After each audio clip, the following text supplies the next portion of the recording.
As we speak right now, this week, we are expected to start to get those straw polls to potentially select the next Secretary General of the United Nations. Do we have any sense about the 6 candidates and what you, as president, would like to see in terms of what their priorities should be over the next 5 years?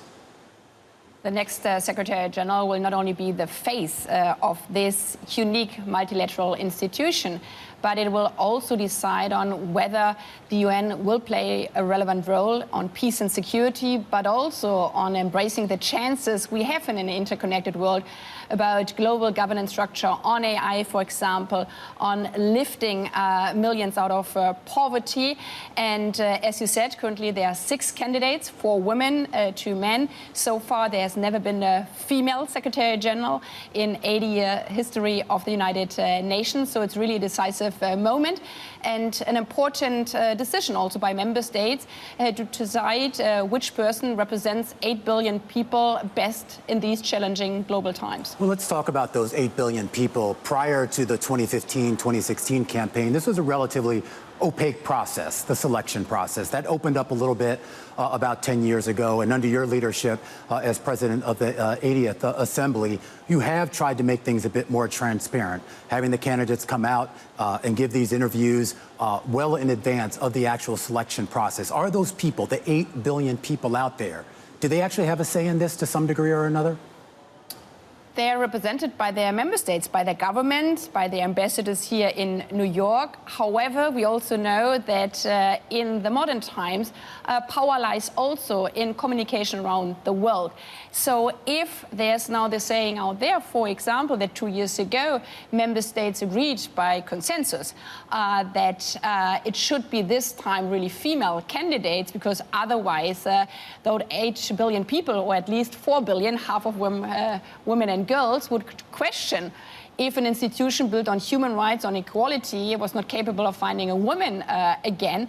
This will have a total different debate than it had 10 years ago, when we didn't really have the power of social media. So now, as we're having this town hall meeting on Thursday coming up, live streamed by Bloomberg, we will have the chance also that people hear about what's going on, because frankly speaking, most of the people probably don't know that the Secretary General process is ongoing.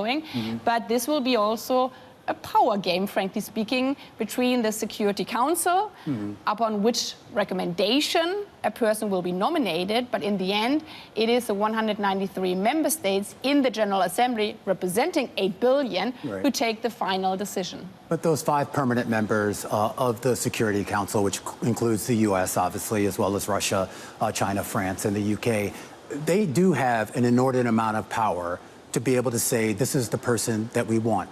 If they put someone on your desk who maybe you do not think is appropriate, what options would you have to push back on that?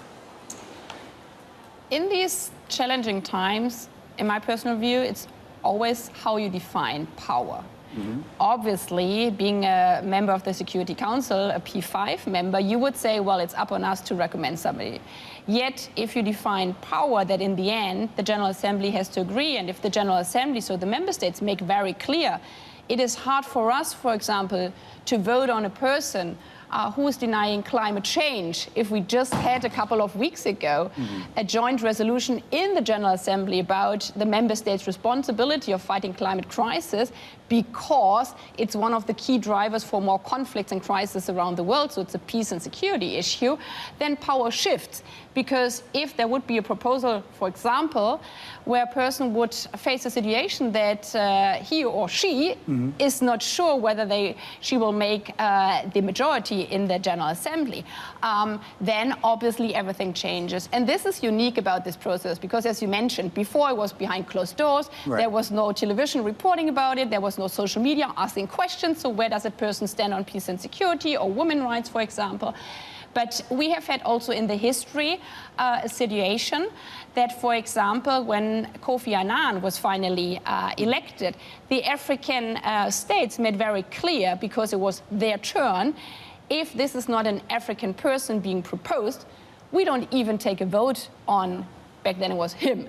Yes. Yeah. So this time it could be also very clear that member states are saying, we agreed 2 years ago that we should nominate women. How would we explain back to our constituency afterwards we could not find a woman? You cannot say, well, there was no competent woman out there in the world if you have 4 billion candidates. Right. So this is also a question about the credibility of the General Assembly. So also a signal to the Security Council, right, if they could propose only a man, or if they would decide then, okay, we propose a man and a woman, which never happened before, that there were 2 persons.